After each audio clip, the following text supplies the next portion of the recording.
So if you're watching this, I'm assuming that you're thinking about quitting your job. And you should. Jobs suck. And myself and a lot of other people decided to quit their jobs last year as well. So much so that they've coined it the Great Resignation. And in this video, I'm going to tell you my own personal story and how I've been able to survive over this last year. Now, my story starts back all the way in 2020. At this time, I was a retail sales manager. And the year prior, I had just got my master's in marketing. And because I had this degree and all this experience, I was pretty much being sold that I was only one promotion away from reaching a six-figure income. And as you could imagine, your boy was highly motivated. Now, unfortunately for me, 2020 was a year like no other professionally. This was the year that I learned what essential worker meant. Now, in my role as a manager, I wasn't necessarily customer facing. I would support my frontline employees that needed help or if there was any customer service issues or anything like that. But again, my role wasn't customer facing. But once we got into March, when everything shut down, the company decided that the managers would be better suited to handle the problems that would arise from people needing our assistance. Now, at the beginning, definitely in March, April, all of this was voluntary. And as you can imagine, this was like when people were the most scared of everything that was going on in the world. And you're talking about higher level employees. These people had families, they were making good money, and they didn't really want to put themselves at risk, which again is 100% understandable. But me, I didn't have any kids or anything like that. And I felt like this was a good moment to really step up and be a team player. I decided to go into these locations and assist our customers. Now let's fast forward to September, October-ish. Now around this time is my birthday and I always take a vacation. And anybody that worked as an essential worker in 2020 knows what I'm about to say, that people were just super irritable and nasty and just on edge the whole entire year. So I definitely needed a vacation in October. Now around the same time, there was a job opportunity. There was an opportunity for a promotion. So I just knew that I had a very, very good chance to get it. I had worked pretty much all year. I had volunteered. My store was doing very, very well, even in this pandemic. So I just knew I had a good opportunity. And then I decided to go on my vacation. And wildly enough, I got a text on my birthday saying that I didn't get the promotion. For one, why would you text anybody that on their birthday? And then for two, the person that ended up getting the position, I felt as though wasn't as qualified as me. And then two, the person that they gave it to hadn't even been at work in 2020. Like they took long-term disability. And in our field, it's very much out of sight, out of mind. And I've never in my 5 to 6 years with the company saw someone go on long-term disability, right, and come back and get a job promotion. So it was just really, really crazy to me. And that's really what pissed me off.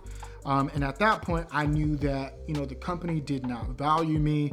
Because I don't care what you say, like when someone volunteers during 2020, especially a customer facing job that they didn't have to necessarily work and they still worked for the betterment of the company, and you don't value that, it's not going to sit well with them. And it didn't sit well with me, especially when I felt like I was overly qualified to get the position.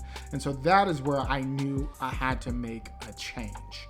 So once I came back from my vacation is when I decided to make my escape from the corporate 9 to 5. So the first thing that I thought about was how much money did I really need to survive? And this is something that I would recommend that you take account of, like to the penny. know how much money you need to survive month to month. This is not with Netflix or any of the extra stuff. Like literally, how much is your rent? How much is your car payment? How much are things that you have to pay every single month, and know this number to the cent, okay?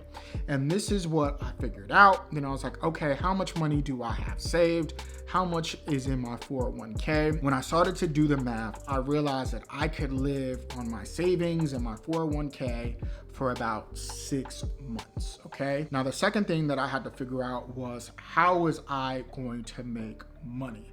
Now, one of my income streams was YouTube. Now, at this time, my YouTube channel wasn't making a whole bunch of money. I think I had just got monetized in October.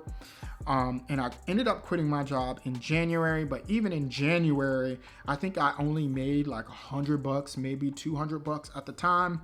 Now, in my head, I was like, okay, if I quit my job, I'll have way more time to create videos.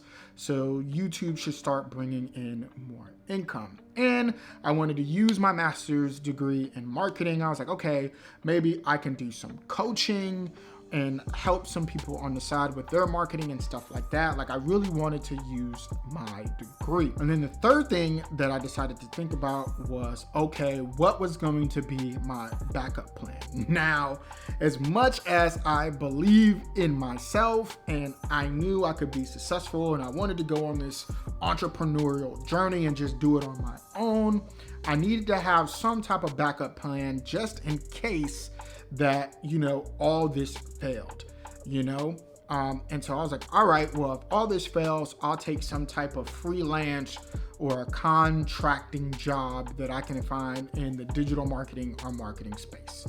I was like, boom. And so once I came up with, some type of plan, even though now I realize like it was a horrible plan to begin with, I felt very confident at that time to be like, all right, Antonio, you don't have any kids, you're not married, you have nobody depending on you. If this is the time to quit, you better do it now. And on January 23rd, 2021 is when I officially quit my job. Now let's fast forward a couple of months, and getting to April and May is when my money started to run very, very low. Okay, let's just say your boy didn't budget his money accordingly. And at this time, my YouTube channel still wasn't in a place to where, it was completely supplementing my income. So I had to figure out what I was going to do.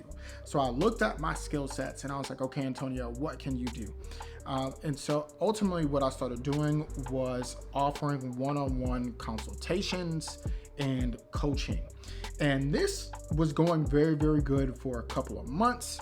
But ultimately I realized, I was still having to prospect and push out a lot of content, and it wasn't consistent enough to where I felt comfortable completely relying on this income stream. Then I started to look at, okay, what could I use my skill sets to do? And I started looking at digital marketing agencies to where I could come in as just a consultant. They would bring in the leads, and then I would just do the work of being the consultant and take my portion. And that's honestly what I've been doing over the last several months. This still allows me to, work at my own pace, take on as many customers as I like without having to worry about the corporate 9-to-5 BS. And this is what's worked for me. And so hopefully you learned from this video, how I was able to survive, what route that I took, and hopefully this can help you as well.